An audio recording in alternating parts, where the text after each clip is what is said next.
সবাই বলে ইব্রাহিম তুমি কি জানো না এগুলো কথা বলে না।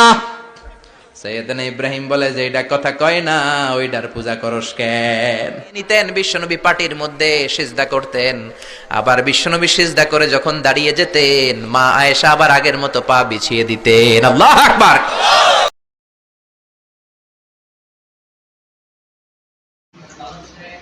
প্রিয় দর্শকবৃন্দ, আপনাদের সবাইকে জানাই আন্তরিক শুভেচ্ছা ও স্বাগত। আমরা সবাই জানি ইসলাম একটি পূর্ণাঙ্গ জীবন ব্যবস্থা। এই দিন আমাদেরকে শিখিয়েছে কিভাবে চলতে হবে, কিভাবে কথা বলতে হবে, কিভাবে মানুষকে ভালোবাসতে হবে, কিভাবে আল্লাহর সন্তুষ্ট অর্জন করতে হবে। আজকের এই আলোচনার মাধ্যমে আমরা চেষ্টা করব কোরআন ও হাদিসের আলো থেকে কিছু শিক্ষা নেওয়ার, আমাদের ভুলগুলো সংশোধন করা এবং সত্যিকার এরপরে বাৎসরিক পূজা অনুষ্ঠানের দিন আসলো। কিছুদিন আগে একটা হয়েছে না সরস্বতী, এটা বোধহয় হিন্দু ভাইদের বিদ্যার দেবী। এরা এক একজনের কাছে এক একটা জিনিস নিয়ে যাওয়া লাগে। আমরা সব জিনিস চাই একজনের কাছে, তিনি কে? এটা কঠিন না সহজ? বিদ্যার জন্য ওই মন্দিরে, সৌন্দর্যের জন্য এই মন্দিরে, খাদ্যের জন্য দুর্গার কাছে, ঝামেলা না? আমরা সব কিছুর জন্য একজনের কাছে যাই, তিনি কে? বাৎসরিক পূজা অনুষ্ঠানে সবাই ইব্রাহিমরে ধরছে, ইব্রাহিম চল আমরা পূজা দিতে যাব। সাইয়েদনা ইব্রাহিম ফানাযারা নাযরাতান ফিন নুজুম, তাকালেন আকাশের, বললেন ইন্নী সাকিম, আমি যেতে পারবো না, অসুস্থ। আমি কি আসলে সুস্থ ছিলেন? অসুস্থ বললেন কেন? কারণ অসুস্থতা দুই ধরনের, চিল্লায় বলেন। একটা শারীরিক আর একটা। সাইয়েদনা ইব্রাহিম মানসিকভাবে প্রচন্ড বিপর্যস্ত ছিলেন, অসুস্থ ছিলেন। এর কারণ গোটা উম্মাত মূর্তির পূজা করে, এই দৃশ্য দেখে কোনো নবী মানসিকভাবে সুস্থ থাকতে পারে?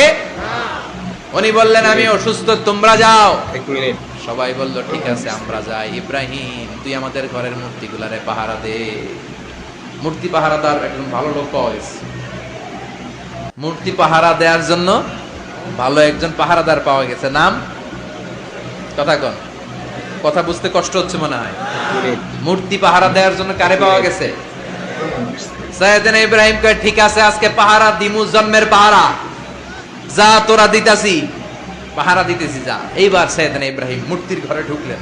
দেখেন কি সুন্দর কথোপকথন আল্লাহ তুলে ধরলেন। আল্লাহু আকবার। মূর্তির ঘরে, দেবীর ঘরে ঢুকে উনি ঘুরে ঘুরে তাকায়, দেখে একটা এমনি হাত আর একটা ব্যাগ, 14-15টা হাত নিয়ে তাকায় আছে। উনি সবগুলার সামনে এভাবে তাকায় আছে, দেখে এক একটা এক এক চেহারা, একটা হাতির গণেশ স্টাইলের, আর একটা এরকম, আর একটা নারীর, আর একটা বাঘের, আর একটা তলোয়ার নিয়ে আইতাছি কোপায় ফেলাম আছে না নাই?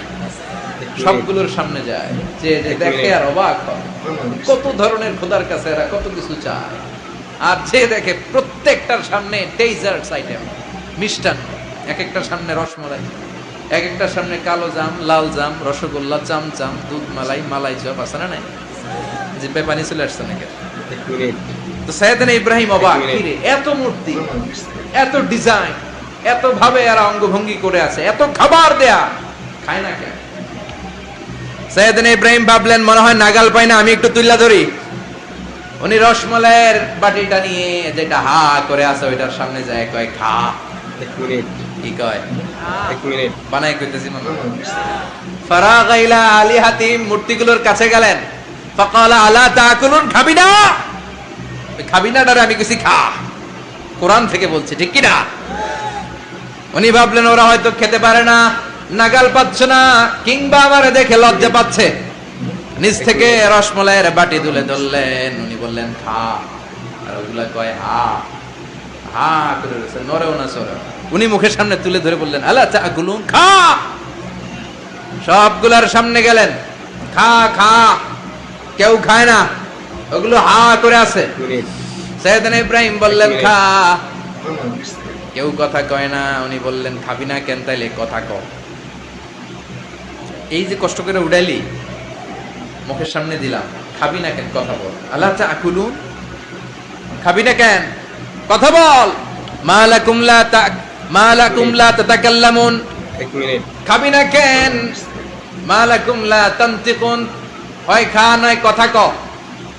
বলতেই লাগলেন খা খা। প্রত্যেকটা মূর্তির সামনে গেলেন, খা। ওগুলা করে আছে হা, কোনো কথা কয় না। কয় কেন খাবি না? তাহলে কথা ক। খায়ও না, কথাও কয় না। আপনার ছেলে বায়না ধরছে, আব্বা চানাচুর খাও। কি খাও? চানাচুর কিনে দিলেন, এই নে চানাচুর। এখন চানাচুর খায় না। কিরে বাপ খাবি না কেন? কথাও কয় না, খায়ও না, কথাও কয় না। এখন বাকি আছে কোনটা?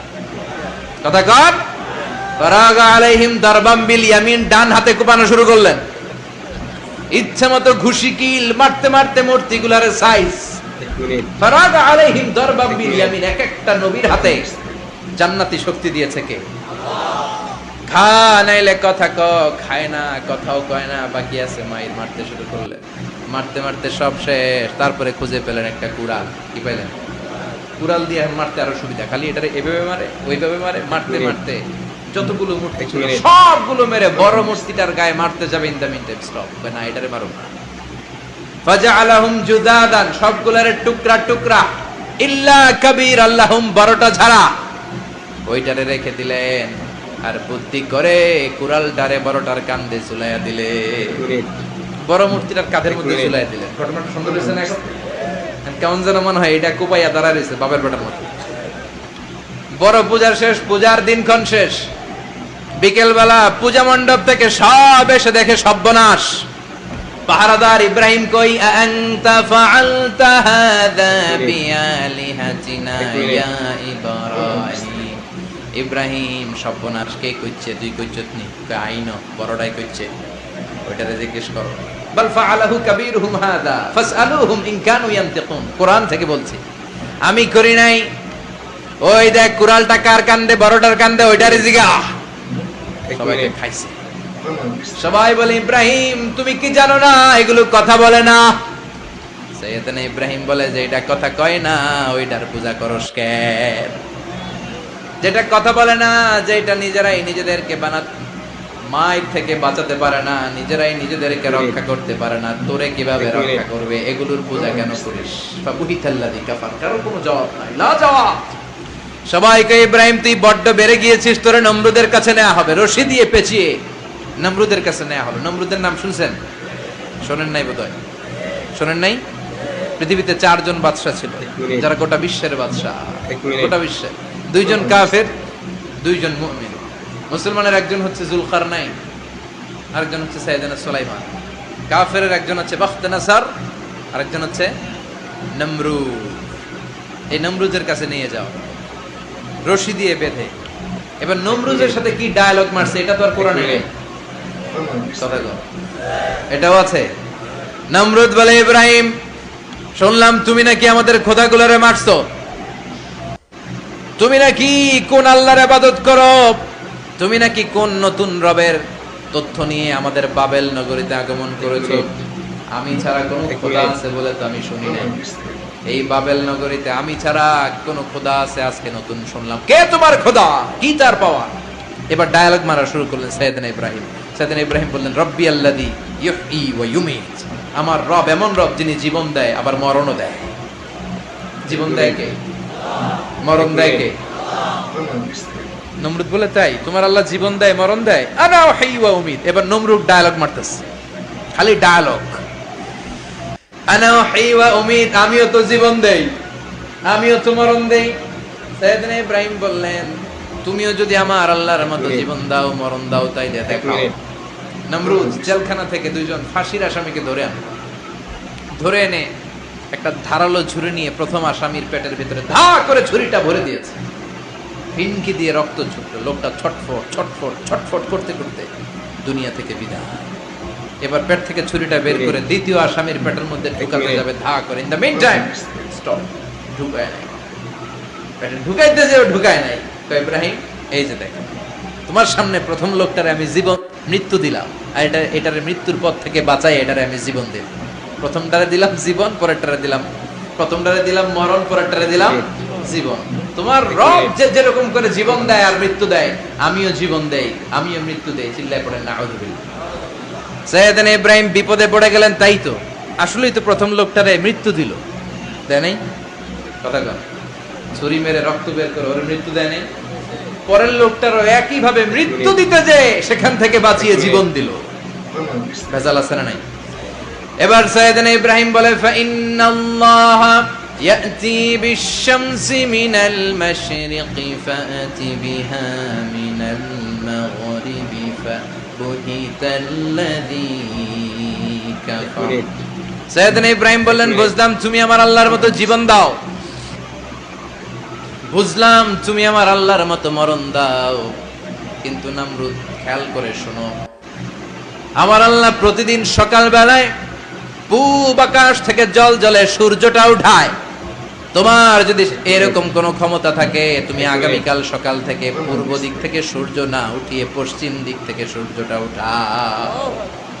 ফাবুহিতাল্লাযী কাফার, এবার ধরা গেছে। এবার জায়গার মধ্যে ধরা, একেবারে স্টপ, লা জবাব। নমরুদের মুখে কোনো জবাব নাই। এবার নমরুদের মেজাজ নরম নাকি গরম? এক মিনিট কথা কয়।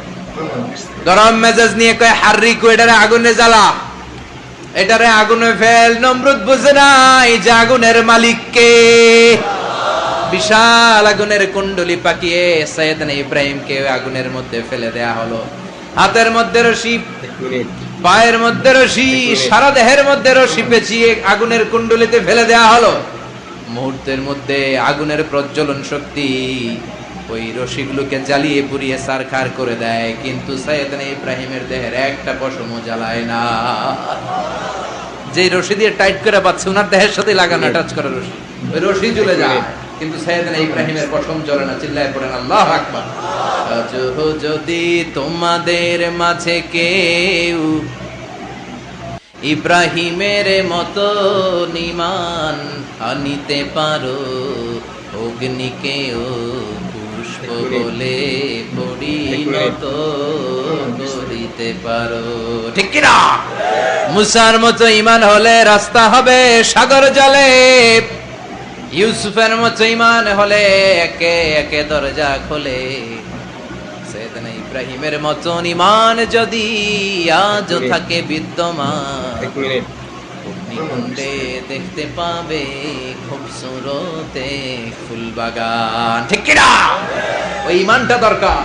ওই ঈমান যদি ঈমানের মতো হয়, আগুনের কুণ্ডলকে ফুল বাগান বানিয়ে দিবে কে? সাইয়েদনা ইব্রাহিম বসে রইলেন।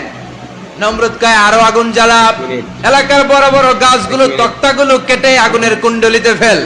তক্তা লাকড়িগুলো আগুনের কুণ্ডলিতে ফেলা মাত্র দাউ দাউ করে লাকড়িগুলোকে, তক্তাগুলোকে আগুন জ্বালিয়ে দেয়, কিন্তু সাইয়েদনা ইব্রাহিমকে জ্বালায় না। সুবহানাল্লাহ। আগুনের মালিক কে? ওই আল্লাহ আজও আছে না নাই? তিনি আগুনরে অর্ডার করলেন, সৃষ্টি শুরু থেকে তোকে একটা ধর্ম দিয়েছি, সব জ্বালিয়ে দেয়া, পুড়িয়ে দেয়া, আজকে কয়েকদিনের জন্য তোর ধর্মটাকে আমি স্টপ করে দিলাম। চিল্লায় পড়েন আল্লাহু আকবার। কুলনা ইয়া নারু কুনি বারদান ওয়া সালামান আলা ইব্রাহিম।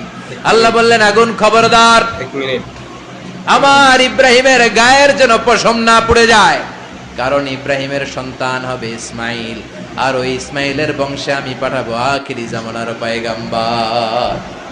ইব্রাহিমের জন্য কিছু না হয়, কোন ইবারদা ঠান্ডা হয়ে যা, কি হয়ে যা, কিন্তু এত বেশি ঠান্ডা হবি না যাতে ইব্রাহিমের সর্দি না লাগে। সুবহানাল্লাহ। আগুন বলে আপনি বললেন কোন ইবারদা ঠান্ডা হ, আবার কোন এত ঠান্ডা হবি না যাতে সর্দি না লাগে। কেমন ঠান্ডা হবো? আল্লাহ বললেন সালামান আলা ইব্রাহিম, সালাম হয়ে যা, শান্তির গুলবাগিচা হয়ে যা, এয়ার কন্ডিশন নাতিশীতোষ্ণ হয়ে যা। চিল্লায় পড়েন আল্লাহু আকবার। 40 দিন ছিলেন এই আগুনের কুণ্ডলিতে, কিচ্ছু হয় না। সুবহানাল্লাহ পড়বেন না? শেষ জীবনে উনি ওনার নাতিপুতিদের সাথে গল্পের সময় বলতেন যে আমার জীবনে সবচেয়ে আরামদায়ক সময় কাটিয়েছি আমি ইব্রাহিমের আগুনের, নমরুদের আগুনের কুণ্ডলির ভেতরে থেকে। চিল্লায় এখন সুবহানাল্লাহ। তার মানে পুরো আগুনের কুণ্ডলির গুলবাগিচা বানিয়ে দিয়েছে কে? ওনার জীবনের শ্রেষ্ঠ সময় নাকি এটা? সবচেয়ে আরামসে নাকি কাটিয়েছে এই আগুনের কুণ্ডলির ভেতরে। চিল্লায় পড়েন আল্লাহু আকবার। এবার আল্লাহ ডেকে বলেন নমরুদ অনেক হয়েছে, আর না, অনেক চান্স তোমারে দিছি আমি, অনেক ছাড় দিছি, মাগার ছেড়ে দিব না। আল্লাহ কি দেয়? ছাড় দেয়, ছেড়ে দেয় না। মনে থাকবে? চিল্লায় বলেন তো আল্লাহ কি দেয়? কি দেয় না? নমরুদরে এতক্ষণ ধরে কি দিছে, কিন্তু কি আল্লাহ ছেড়ে দিবে? কথা বলেন। আল্লাহ বলে তোরে মারতে আমার কামান লাগবে না, গোলা লাগবে না, ফেরেশতা লাগবে না, তলোয়ার লাগবে না, নমরুদ তোরে মারবো আমি ল্যাংড়া মশা দিয়া। ফাআরসালাল্লাহু তাআলা বাউদা, আল বাউদাতু জুনদুম মিন জুনুদিল্লাহ। এই মশাগুলো আল্লাহর সৈনিক। কথা কন। এই মাছিগুলো আল্লাহর সৈনিক, এই সাপ আর ব্যাঙগুলো আল্লাহর সৈনিক, এই বাতাস আল্লাহর সৈনিক। এই মাটি আল্লাহর সৈনিক, মাটি যদি কাঁপাকাঁপি শুরু করে বসে থাকা যাবে? কথা কম। ভূমিকম্প হইলে সব দৌড়াদৌড়ি আছে না নাই? আগুন লাগলে দুর্ঘটনা আছে না নাই? বাতাস যদি 70 থেকে 80 কিলোমিটার বেগে ছুটে আসে দুর্ঘটনা আছে না নাই? ফারসালাল্লাহু বাউদা, আল্লাহ একটা ল্যাংড়া মশা পাঠালেন। এই ল্যাংড়া মশা নাকের ভেতর দিয়ে ঢুকে মস্তিষ্কের মাঝখানে যে কামড়াতে শুরু করেছে। মশার কামড় খাইছেন না আপনারা? শীতকালে যখন আমরা কম্বল মোড়া দিয়ে ঘুমাই, কানের সামনে যখন পন পন শুরু করে কেমন লাগে? কি বিরক্তি লাগে না? আবার ছেড়ে টেরে আবার শুই, আবার পন পন। সেই পন পনের আওয়াজই আমাকে সহ্য হয় না। ওই মশা নাকি দিয়ে ঢুকে এদিকে কামড়া, ওই বেড়ার কেমন লাগে? কথা কন। নাকের ভিতর দিয়ে মশা ঢুকে ভিতরে ফুট ফুট ফুট ফুট করে কামড় মারে। এই কামড় খাইয়া নমরুদ এবার নাচানাচি শুরু করছে। I M A disco dancer. Or dance দেখে সবাই হাসে, একেবারে I M A disco dancer. Or dance দেখে সবাই অবাক। ঘটনা কি? খোদাই লাফাইকে এতদিন ধরে সবাই নমরুদরে পূজা করতো আর বলতো নমরুদ সবচেয়ে বড় খোদা, নমরুদ সবচেয়ে। এখন খোদা কি করে? ড্যান্স দেয়। চিল্লা এখন কি দেয়? এবার নমরুদ বাঁচার জন্য মাথার মধ্যে আঘাত করে, কিন্তু মশা বের হয় না। চিল্লায় আওয়াজ করে উত্তরে বলেন, মশা ঢুকছে কার অর্ডারে? এই মশা বেরোবেও কার অর্ডারে? মাথার মধ্যে আঘাত করে ঘুষি মারে, কিল মারে, কিন্তু মশা বের হয় না। এবার আশেপাশের যারা আছে খাদেম খুদ্দাম কয়, তোরাও ঘুষি মার। খাদেম খুদ্দাম মনে মনে কয়, আজীবন অনেক মারছস, আজকে আমরা মারুম। সুযোগ পায়া কিলের উপর কিল আর ঘুষি। আজীবন অনেক কাজ করাইছিস আমাদেরকে দিয়ে, অনেক জুলুম করেছিস, আজকে সুযোগ পেয়েছে মতো মাইরা লই। খাদেম খুদ্দাম ওরাও কিল ঘুষি। ঘুষাইতে ঘুষাইতে চেহারার মানচিত্র পাল্টাই দিছে, মাকার মশা বের হয় না। এই মশা ঢুকছে কারা দেশে? কথা কন। এই মশাটা যদি বেরোতে হয় অর্ডার লাগবে একজনের। চিৎকার করে বলেন, চিনি কে? নিজেও মারে, বেরোয় না। খাদেম খুদ্দামরা মাথার মধ্যে কিল ঘুষি মারে, বেরোয় না। নমরুদ কয়, এবার আমারে জুতা মার। কি মার? আমরা পরি প্লাস্টিকের জুতা, বাটার জুতা, অ্যাপেক্সের জুতা, আগে পড়তো খরমের জুতা। খরমের জুতা বানাই কি দিয়া? কথা কর। এবার কাঠের জুতা দিয়ে খাদেম খুদ্দামরা মাথার মধ্যে বাড়ি। পিটাইতে পিটাইতে মাথাটাকে ফাটিয়ে রক্তাক্ত করে জামিনের মধ্যে নমরুদরে শুইয়ে দিয়েছে। আর আল্লাহর সৈনিক সেই বাউদা মশা নাকের ভেতর থেকে শূন্যে উড়াল মেরেছে। চিল্লায় পড়েন আল্লাহু আকবার। তার মানে এত শক্তিশালী হয়েও, গোটা বিশ্বের রাজা হয়েও নমরুদের ক্ষমতা নমরুদরে বাঁচাতে পারে নাই। চিল্লায় পড়েন ঠিক কিনা? এজন্য ক্ষমতা কাউরে বাঁচাতে পারে না, দাপট কাউরে বাঁচাতে পারে না, অহংকার কাউরে বাঁচাতে পারে না, সৈন্যবাহিনী কাউরে বাঁচাতে পারে না। বাঁচাতে পারে একজন। চিৎকার করে বলতে হবে, তিনি কে? পৃথিবীতে কেউ তো স্থায়ী হয় না, ওক না সে ফেরাউন কিবা নমরুদ। কেউ ভাবে চিরদিন রয় না, কেউ ভাবে চিরকাল রয় না। পৃথিবীতে কেউ স্থায়ী হয় না। নমজে পড়ো আজ দিলে মে তোমার চরণ তলে, হৃদয় যায় নামাজ। এ নামাজি আমার ঘরে, নামাজে পড়ো আজ দিলে মে তোমার চরণ তলে, হৃদয় যায় নামাজ। আল্লাহু আকবার পড়েন। তিনি দোয়া করলেন, আল্লাহ রাব্বি জাআলনি মুকিমাস সালাহ। আল্লাহ আপনি আমার নামাজ কায়েমকারী বানান। কি কায়েমকারী? তার মানে নামাজ পড়লে সবাই মিলে পড়তে হবে, ঠিক কি না? নামাজ কায়েমকারী বানান। আমার সন্তান ইসমাইলের নামাজ কায়েমকারী বানান। আমার দোয়াটা কবুল করেন। কবুল করে নিল কে? আবার বললেন, আল্লাহ মক্কার নিরাপদ বানান। কবুল করলো কে? আবার বললেন, ওয়াবা'আস ফীহিম রাসূলা। আল্লাহ এই শহরে একজন নবী পাঠান। কবুল করলো কে? যত দোয়া করছে সব কবুল করে নিল কে? এজন্য সাইয়েদনা ইব্রাহিমের জীবনী থেকে কি কি শিক্ষা গুনতে শুরু করেন। নাম্বার 1, আল জিহাদু দিদ্দা শিরক। ওনার জীবন থেকে প্রথম শিক্ষা হচ্ছে শিরকের বিরুদ্ধে জিহাদ। মুমিনের জীবনে জিহাদ চলবে কিসের বিরুদ্ধে? উনি মূর্তির সাথে আপোষ করে নাই, গাছের সাথে আপোষ করে নাই, মাছের সাথে আপোষ করে নাই, ধ্রুব তারা, চাঁদ, সূর্যের সাথে আপোষ করে নাই। উনি এক আল্লাহকে খুঁজে পেয়েছে। চিল্লায় বলেন ঠিক কি না? আল্লাহ সব গুনাহ ক্ষমা করে, শিরকের গুনাহ ক্ষমা করে। 2 নাম্বার শিক্ষা হচ্ছে সত্যকে অন্বেষণ করতে হবে। ওইটা আমার বাবার বিরুদ্ধে যাক, ওইটা আমার দাদার বিরুদ্ধে যাক, ওইটা আমার দলের বিরুদ্ধে যাক, ওইটা আমার মতের বিরুদ্ধে যাক, সত্য যেখানে আমিও সেখানে। চিল্লায় এখন ঠিক কিনা? এটা হচ্ছে সাইয়েদনা ইব্রাহিম আলাইহিস সালামের ঈমান স্পিরিট। শিরকের বিরুদ্ধে মুমিন জিহাদ করবে, সত্য যেখানে আছে মুমিন তালাশ করে সেটাকে ছিনিয়ে আনবে। সাইয়েদনা ইব্রাহিমের জীবনী থেকে 3 নাম্বার শিক্ষা হচ্ছে ভিশনারি অ্যাটিটিউডের হতে হবে মুমিনের। আমরা খালি 10 বছরের হিসাব করি, 20 বছর, 50 বছর, ইহুদিরা হিসাব করে 200 বছর। কোনো কাজ করার আগে 200 বছর পরে কি হইতে পারে ওইটা হিসাব করে। সাইয়েদনা ইব্রাহিম এরকম ভিশনারি ছিলেন, এজন্য দোয়া করেছেন রব্বানা ওয়াবআস ফীহিম রাসূলা। আল্লাহ যদিও ধুধুপ্রান্ত জনমানব হীন একটা এলাকা, আপনি এলাকায় এমন একজন নবী পাঠায়েন যেই নবীর আঁচলের নিচে গোটা বিশ্বটা একত্রিত হয়ে যাবে। কবুল করলেন কে? কি ভিশন দেখছেন, কি ভিশনারি অ্যাটিটিউড। তিনি তখন থেকেই বিশ্বনবীকে দেখতে পেয়েছিলেন। এজন্য ভিশনারি অ্যাটিটিউডের হন, স্বপ্নবাজ হন। স্বপ্ন সেটা না যেটা মানুষ ঘুমিয়ে ঘুমিয়ে দেখে, স্বপ্ন সেটা যেটা অর্জনের আকাঙ্ক্ষা মানুষকে ঘুমাতে দেয় না। এটা ছিলেন সাইয়েদনা ইব্রাহিম, ভিশনারি অ্যাটিটিউডের ছিলেন। 4 নাম্বার শিক্ষা, যোগ্য প্রজন্ম তৈরি করে যাওয়া। উনি কি প্রজন্ম তৈরি করছে দেখেন। প্রথম ছেলে ইসমাইল, দ্বিতীয় ছেলে ইসহাক। ইসহাকের চ্যানেলে বনি ইসরাইলের সব নবীরা আসলো, আর এই চ্যানেলে বিশ্ব নবী আসলো। তার মানে বাপকা বেটা সিপাহী কা ঘোড়া। প্রজন্ম তৈরির দরকার আছে না নাই? শিরকের বিরুদ্ধে লড়াইয়ের দরকার আছে না নাই? আর নবীদেরকে মডেল হিসেবে মানার দরকার আছে না নাই? আমাদের মডেল কি কবিরা না নবীরা?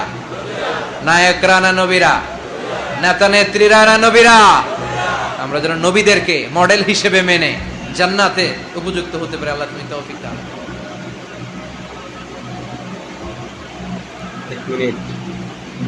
এক মিনিট। কি ঘর ছিল, টাকা নাই, পয়সা নাই, দামি বিছানা নাই, ফার্নিচার নাই, জুয়েলারি নাই, অর্নামেন্টস নাই, কিন্তু বিশ্বনবীর ঘরের মধ্যে সুখ আর শান্তি আছে না নাই?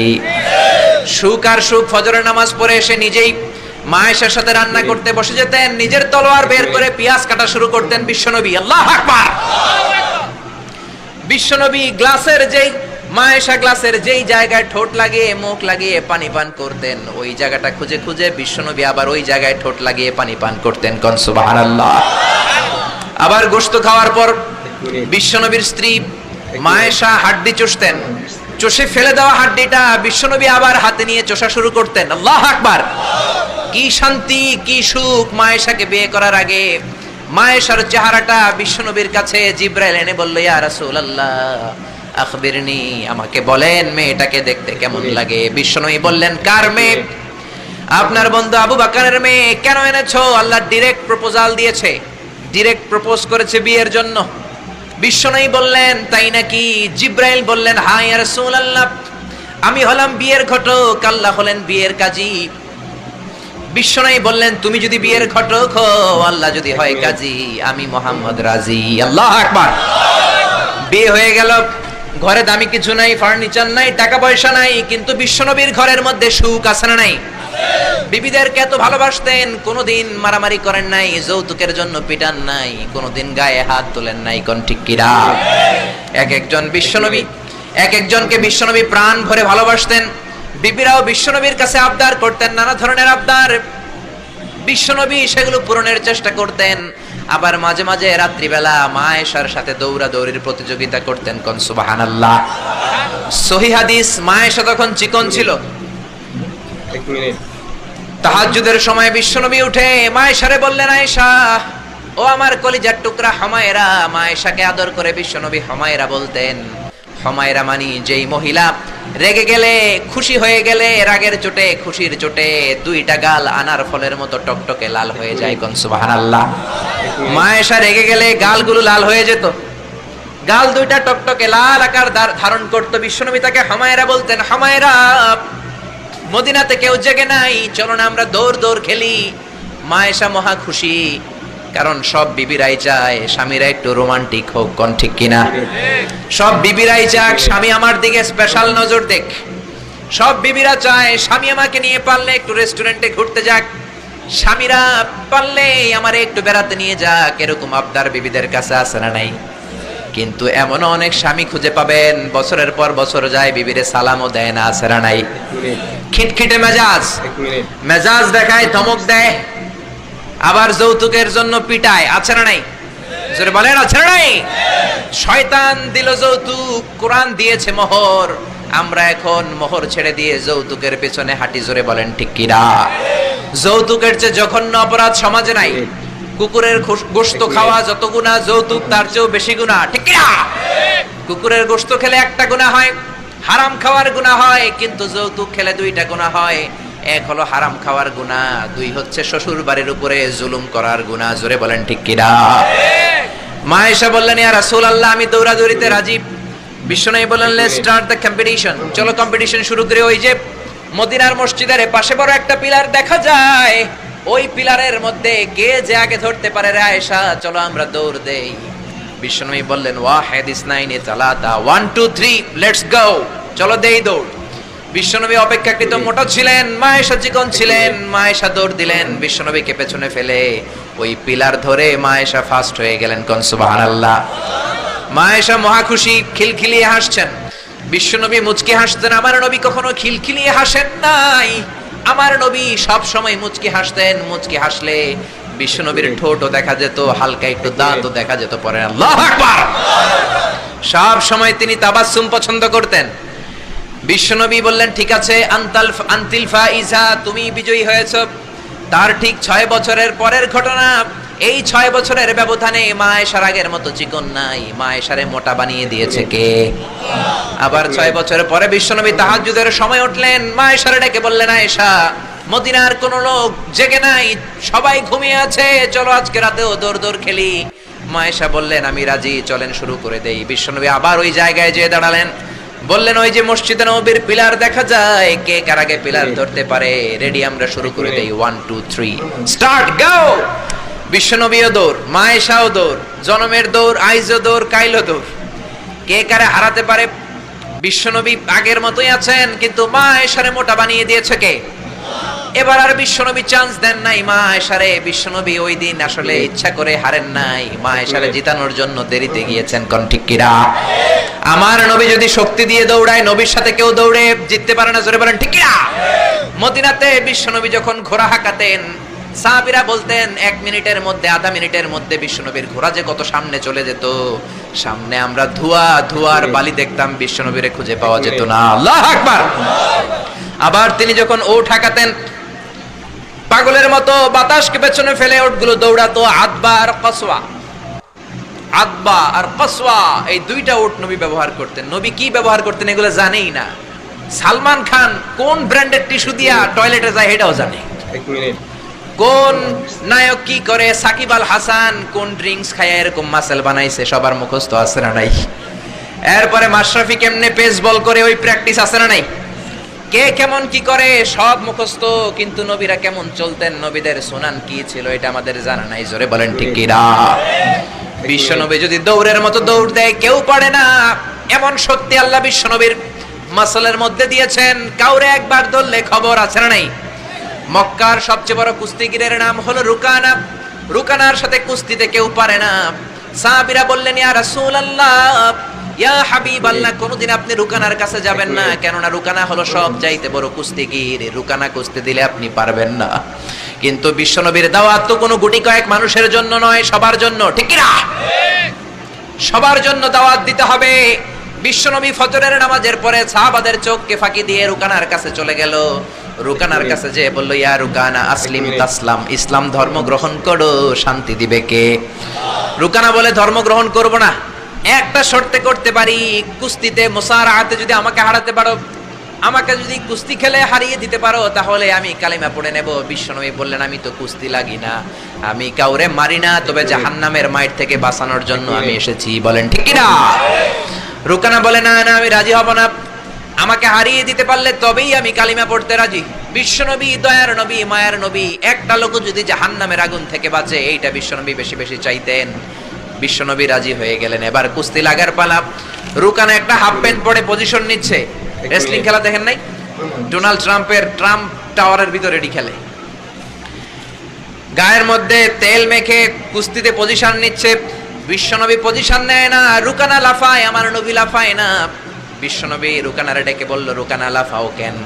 রুকানা বলে, এই খেলা খেলতে হলে সবার লাফাতে হয়, তুমি লাফাও না কেন? মুহাম্মদ তুমিও লাফাও।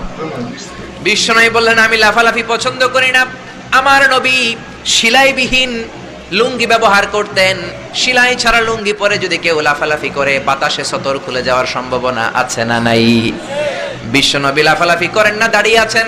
রুকানা বলে, মোহাম্মদ তুমি আগে বক্সিং মারো। বিশ্বনবী বললেন, আমি কাউরে মারি না, কারণ আমারটা খাইয়া হজম করার যোগ্যতা কারো নাই, ঠিক কি না?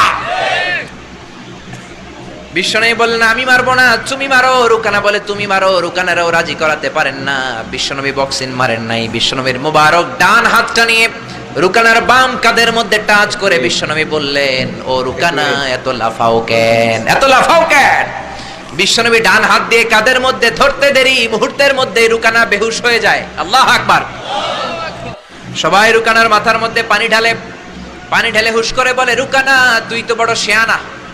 ওরে রুকানা তুই তো বড়, তোর শিয়ানাগিরি গেল কই? আব্দুল্লাহর বেটা মুহাম্মদ তোরে খুশি দেয় নাই, কিক মারে নাই, বক্সিং মারে নাই, শুধু একটু ধরেছে, বেহুশ হলি কেন?